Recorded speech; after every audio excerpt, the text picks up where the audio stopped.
Bienvenidas, bienvenidos a este espacio de crecimiento y a este espacio en el que vamos a compartir un ratito juntas, juntos, para aprender a saber un poquito más de qué es la paternidad y la maternidad responsable, la paternidad y la maternidad consciente. Quiero lo primero dar las gracias a las entidades colaboradoras y a las entidades que han organizado el evento y que han hecho que esto sea posible. Sobre todo, dar las gracias a Virginia, que es la matrona de área, y mi sincera enhorabuena porque me consta que está haciendo un trabajo bastante bueno y bastante potente con los grupos a los que está llevando. Disculparme también porque esta charla tenía que haber sido presencial, pero bueno, estamos en los momentos en los que estamos y pues eso, debido a la pandemia tiene que ser de esta manera, vía una pantalla, pero bueno, los primeros meses de la pandemia es que se nos hacía un poquito raro, ¿verdad? Utilizar este tipo de comunicación. Yo creo que estamos ahora sobradamente acostumbrados. Y bueno, antes de empezar me presento, me llamo Marta, he trabajado mucho tiempo como enfermera. Actualmente estoy acabando un proyecto de investigación con un par de colegas, una matrona, mi hermana que es estudiante de psicología, y el proyecto de investigación es que hemos diseñado un programa de inteligencia emocional y lo hemos testado con mamás durante el puerperio. Entonces, bueno, el programa ya está acabado. Hemos hecho un ECA, que en lenguaje en lenguaje de investigación quiere decir que es un ensayo clínico aleatorizado, es decir, que hemos cogido dos grupos, un grupo en el que hemos llevado a cabo las intervenciones para educar a las mamás y a los papás y otro grupo en el que no hemos llevado a cabo ningún tipo de intervención. Y hemos pasado un test de inteligencia emocional en 3 momentos diferentes. Bueno, poquito más os puedo contar porque estamos haciendo un artículo para que se publique, pero lo que sí que os puedo decir es que estos test, que ha sido un test homologado en el que hemos medido lo que habían crecido en inteligencia emocional o lo que no habían crecido en inteligencia emocional nuestros participantes, la muestra, que es como se llama en el lenguaje de investigación, lo que os puedo decir es que estos test nos han revelado que el programa ha sido eficaz. Entonces, bueno, este programa, este ensayo de investigación ha durado 3 años y lo que nos hemos dado cuenta durante estos 3 años era que en otros aspectos, como sociedad, hemos crecido mucho, sobre todo a nivel médico, pero que en cuanto a maternidad y paternidad me refiero, pero a la hora de acompañar a un padre o a una madre en este proceso que es la maternidad, es cierto que todavía tenemos que crecer bastante como sociedad y como colectivo. Entonces, bueno, un poquito la idea era de esta charla era pues eso, contaros un poquito lo que hemos ido investigando, lo que hemos ido viendo y un poquito daros alguna herramienta que espero de todo corazón os pueda servir para crecer y para tener una maternidad responsable y consciente. Así que bueno, os invito a que os relajéis un poquito. Si queréis haceros un té, una infusión, un café, podéis hacerlo tranquilamente porque vamos a pasar más o menos un ratito de unos 45, 50, una hora, 45, 50 minutos o una hora juntos y vamos a investigar un poco y a razonar qué es esto de la paternidad y la maternidad consciente. Así que bueno, vamos a por ello y empezamos. Fijaros que hay una definición en la palabra consciente que a mí me gusta mucho, que dice que una persona consciente es aquella que piensa, que siente y que actúa de acuerdo con conocimiento de causa, sabiendo lo que está haciendo. Si cogemos esta definición en la que vamos a vertebrar estos sentimientos, estos pensamientos y esta conducta, por lógica, detrás de esta conciencia tiene que haber una coherencia, es decir, estoy de acuerdo con lo que estoy pensando, lo que estoy pensando es coherente con lo que estoy sintiendo y es coherente con lo que estoy haciendo. Pongo un ejemplo. Esto es una cosa que siempre ha pasado antes de que fuerais padres y madres, que tú decías, jamás voy a hacer o voy a decir lo que dice mi padre o mi madre. Y al final es padre y madre y te ves un día, te sorprendes haciendo o diciendo y me atrevo que hasta sintiendo lo que juraste y perjuraste que no ibas a ni a hacer ni a decir, ¿de acuerdo? Esto es un ejemplo de un condicionamiento clásico que tenemos, ¿de acuerdo? De cómo imitamos una conducta. ¿Qué ocurre? Que a la hora de hablar de la inteligencia emocional vamos a imitar muchísimas conductas. Entonces, muchas veces nos han dicho, no te enfades, no llores, no. Y nos han censurado esta emoción. Veremos que las emociones no son censurables, no son ni buenas ni malas, lo veremos un poquito más adelante. Pero como a nosotros tantas veces nos han dicho no llores, sin darnos cuenta, le vamos a pasar este mensaje a nuestro hijo, a nuestra hija, en el que en lugar de invitarle a que explore y a que gestione esta emoción, sin querer le vamos a decir qué es lo que no tiene que hacer, qué es lo que sí que puede hacer y le vamos a censurar. Esto parte de esta idea en la que nosotros, sin tener apenas herramientas de inteligencia emocional, tenemos el reto, y fijaros lo que digo, tenemos el reto de educar emocionalmente a nuestros hijos y a nuestras hijas. Otro más, como si la paternidad o la maternidad no tuviera retos, ahora se nos plantea uno más potente. Lo digo porque también vuestros hijos y vuestras hijas van a adquirir herramientas de inteligencia emocional en el colegio, en casi todos los currículums escolares ya está metida la asignatura de inteligencia emocional y entonces luego se generan situaciones como que llegan a casa y esto es verídico, visto en algún programa de inteligencia emocional en colegios, que llegan y dicen, pero papá, mamá, no sabes para qué vale el enfado, o no sabes cómo gestionar tu enfado, o qué vas a hacer ahora con la tristeza. Y tú pues te quedas un poquito sorprendido cuando menos, ¿no? Pues bueno, para evitar que esto nos pase, que podamos acompañar y crecer en familia, vamos a ver si en este ratito que decía que vamos a compartir juntos adquirimos algún tipo de herramienta. Entonces, bueno, me gusta mucho este hilo con el que he vertebrado la charla, este hilo de esta palabra conciencia, ¿de acuerdo? En el que vamos a sentir, a pensar y a actuar de manera coherente y sabiendo un poquito qué es lo que estamos haciendo. Lo digo porque estos 3 pilares, cuando van de la mano, quiere decir que el trabajo ha estado bien hecho. Entonces vamos con el primer pilar, que es los sentimientos. Y aquí me gustaría que en casa, al tiempo que me estáis viendo, fuerais respondiendo algunas preguntas que yo voy a hacer. No voy a tener manera de saber si estáis respondiendo o no. Cuando lo hago presencial, evidentemente pregunto y tengo un feedback. Así que bueno, me gustaría, si queréis, que en comentarios pongáis alguna cosita. Pero sí que intentarais tomar un ratito, tomaros un momento para escuchar esta charla y sobre todo para reflexionar y para empezar a cambiar alguna cosa. Porque estos cambios, estos coqueteos, bueno, voy a ver qué pasa, a nivel cerebral se va a traducir en cambios en las vías de comunicación, en las redes sevianas, que se llama, en las vías de comunicación que establece el cerebro, y poco a poco la información va a viajar, va a descubrir, va a querer abrir vías nuevas. Eso es aprender, ¿de acuerdo? Bueno, no me enrollo con esto que es de neuro, pero también podría ser un tema bonito para tratar en otra charla. Así que bueno, empezamos por esta parte, este pilar que es los sentimientos. Y antes de empezar me gustaría que fuéramos capaces de responder a esta pregunta: ¿qué es una emoción? ¿Cómo definiríais una emoción? Os dejo un ratito ahí para que lo penséis, entendiendo que la pregunta en sí es complicada. Hay un psicólogo que allá por los años 50, 60, Johnson y Johnson, decía que todos sabemos, todos pensamos saber qué es una emoción hasta que tenemos que definirla.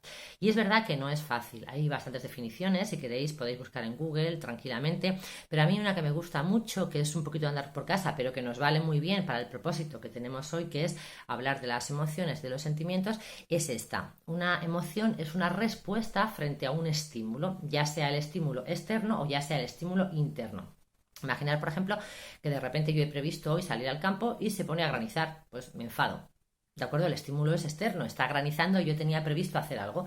Lo que estoy sintiendo es enfado y un poquito de frustración. Imaginaos, por ejemplo, que de repente tengo muchísima hambre. También me enfado, ¿de acuerdo? Estoy en hipoglucemia, me estoy enfadando, entonces mi cuerpo me está invitando a poner una solución ahí. Vete y come, ¿de acuerdo? Aquí en este caso el estímulo es interno. O imaginar, por ejemplo, que estoy en casa y empiezo a pensar. Pues fíjate, ahora que estamos en este momento de pandemia, que es como nos encierran, y empieza a pensar, y si nos encierran, y si esto es easy, que luego veremos más adelante, aquí lo que estaría pasando es que el estímulo es interno y es un pensamiento y está provocando evidentemente una emoción y luego esta emoción provocará una conducta. ¿Veis cómo está este eje en el que estamos vertebrando la charla tiene su coherencia? Luego vamos a llevarnos todo esto a la paternidad y a la maternidad. Imaginad, por ejemplo, que vuestro bebé llora. Es un estímulo externo, está llorando. Yo no detecto el tipo de llanto. A veces llora porque tiene hambre, a veces por el pañal, y esto ya lo sabéis vosotras, que el tipo de llanto varía. Pero de repente tiene un llanto que yo no sé detectar, no sé qué le pasa. Y empiezo a pensar, ¿y si se pone enfermo? ¿Y si? ¿Y si? Y estos y si son un estímulo interno, ¿de acuerdo? Fijaros que aquí lo que ha pasado es que este estímulo externo, que es el llanto del bebé, ha provocado un estímulo interno que es un estímulo cognitivo. Yo estoy pensando que puede ser y puedo elegir, y ojo que utilizo aposta la palabra elegir, ¿de acuerdo? Estoy eligiendo preocuparme, mucho o poco, y en este mucho o poco es lo que va a marcar la diferencia, es qué tipo de conducta voy a saber establecer o qué tipo de conducta no voy a saber establecer. No sé si me guiáis un poquito en el hilo. ¿Sí? ¿Me seguís? Bueno, perfecto. Pues os decía, retomando esta definición de emoción, que es importante que nos quede anclada para luego trabajar otros conceptos. Una emoción es una respuesta, reitero, frente a un estímulo que puede ser externo o que puede ser interno, ¿de acuerdo? Os lanzo otra pregunta. Si os pregunto ahora si hay emociones buenas y malas, positivas y negativas, ¿qué me diríais al respecto? Os dejo un ratito para que lo penséis. Y aquí viene el segundo coqueteo. El primero era esta definición de qué es una emoción y el segundo es que las emociones en sí mismas no son ni buenas ni malas, ni positivas ni negativas. Y aquí tenemos que romper una estructura mental, porque muchas veces nos han dicho que el enfado era malo, o que la tristeza no era buena, o que ojo, que no esté muy triste, no vaya a ser que me deprima, ¿de acuerdo? Entonces a mí me gustaría que asociáramos esta definición en la que, y soy una pesada con la definición, en la que una emoción es una respuesta frente a un estímulo, que automáticamente asociáramos que la emoción es información. La información en sí misma nunca es ni buena ni mala. Puede ser que la información me guste o que no me guste. Y hablamos de preferencias, me gusta o no me gusta, me resulta agradable o me resulta desagradable, pero no es ni buena ni mala. Una emoción siempre es adaptativa porque me está dando un tipo de información. Entonces aquí lo importante es saber qué tipo de información me da cada una de las emociones básicas, para qué están diseñadas. Una vez que yo sé eso, lo puedo poner a la práctica. Y es lo que vamos a hacer, ¿de acuerdo? En el siguiente vídeo, ver para qué vale cada emoción básica, ¿de acuerdo? Y cómo puedo llevarme yo esto a mi rol, evidentemente, de padre o de madre, pero también a mi rol de persona que está trabajando, que está en interacción con otras personas, o a mi rol de pareja, ¿de acuerdo? Lo bueno de la inteligencia emocional es que en el momento que yo he adquirido herramientas, soy capaz de llevármelas a varios aspectos, ¿de acuerdo? Entonces, bueno, recapitulando, una emoción es una respuesta frente a un estímulo interno o externo. Una emoción nos da información. A mí me gusta mucho comparar la emoción con un cartero que viene y voy a hacer ruido, llama a la puerta. Si yo estoy educado emocionalmente, este cartero viene, llama y yo le abro la puerta y digo, mira, mi rabia, que me da un mensaje, o mi tristeza o mi alegría. Y detecto la rabia de mi hijo, que viene a darle un mensaje, o la rabia de mi pareja, que viene a darle un mensaje. Y ahí entiendo que es mi pareja, mi hijo, si tienen las herramientas, ojo, que a veces no las tenemos, los que tienen que gestionar esto, ¿de acuerdo? Es, ¿qué hago con esta emoción? ¿Cómo la valido? ¿Cómo la gestiono? Entonces es importante que esto lo tengamos muy, muy claro. Antes de ver qué tipo de información nos da cada una de las emociones, también conviene a nivel conceptual tener claras un par de cositas. Esto de inteligencia emocional, os aviso que engancha, entonces cuando acaben los vídeos, si están bien, si os han enganchado lo suficientemente bien, lo que querréis hacer será aprender más cosas, y entonces empezaréis a mirar por Google, a indagar, a buscar los libros, a comprar cositas.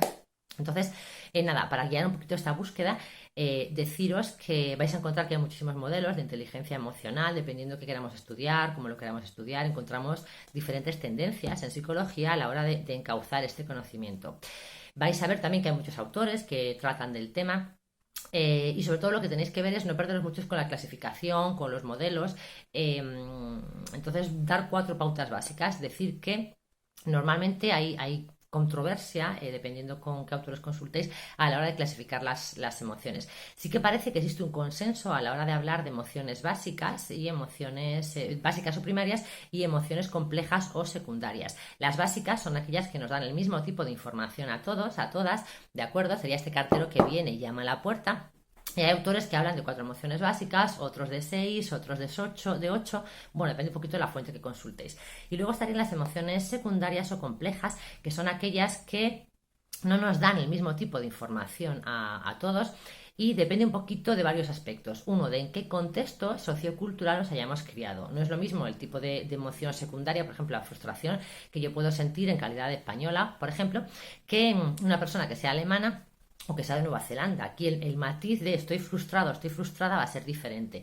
También importante, aparte del mapa, o sea, de dónde vengamos socioculturalmente, también importante de en qué momento personal estemos, ¿de acuerdo? Imaginar, por ejemplo, que yo estoy en un momento personal bajo, porque estoy reaccionando pues a varias cosas. Imaginar, por ejemplo, que he tenido diferencias con mis compañeros de trabajo, con mis jefes, que estoy teniendo problemas con mi pareja, o que estoy teniendo, entonces aquí tendré un momento personal un poquito complicado de gestionar, ¿de acuerdo? Y el mapa emocional que tengo se va a resentir de todo esto. Y luego, importantísimo, ¿qué edad tengo? ¿En qué momento estoy? Vuelvo a retomar este ejemplo de la frustración. No es lo mismo la frustración que puede sentir un adolescente que la frustración que puede sentir una persona mayor. La frustración es una emoción secundaria, compleja, que está formada por 2 básicas, la tristeza y la rabia. Evidentemente, un adolescente va a tener un mapa, su emoción, dentro de esta frustración, la parte de rabia va a tener muchísimo peso, ¿de acuerdo? Mucho más que en la parte que la persona que es un poquito ya mayor, vamos a pensar que es el abuelo del adolescente, por ejemplo, que cuando se refiera, cuando diga que está frustrado, evidentemente esta frustración tendrá mucho más peso. la tristeza que la rabia. ¿Veis un poquito la diferencia? Entonces, a la hora de gestionarla es importante porque el adolescente va a buscar una herramienta que se parezca mucho. La herramienta de gestión de la frustración será que a lo mejor se va a jugar al fútbol, necesita correr, necesita moverse, mientras que el abuelo no le va a apetecer. Y los dos van a llamar frustración a esta emoción, a este estado emocional. Lo que pasa es que el adolescente va a necesitar correr y el abuelo a lo mejor necesita retirarse un poquito y colocar un poco la información. No sé si veis la diferencia, ¿de acuerdo? Luego deciros también a nivel conceptual que las emociones tienen una doble vertiente. Por una parte está la vertiente mental. ¿Qué le pasa a mi cabeza? ¿Cómo piensa mi cabeza cuando estoy interaccionando con esta emoción? Es decir, mi velocidad de pensamiento, mi rapidez, mis deducciones no son iguales cuando estoy alegre, por ejemplo, cuando estoy enfadado, cuando estoy triste. Cuando estoy enfadado, evidentemente pienso mucho más rápido, ¿de acuerdo? Que cuando estoy triste.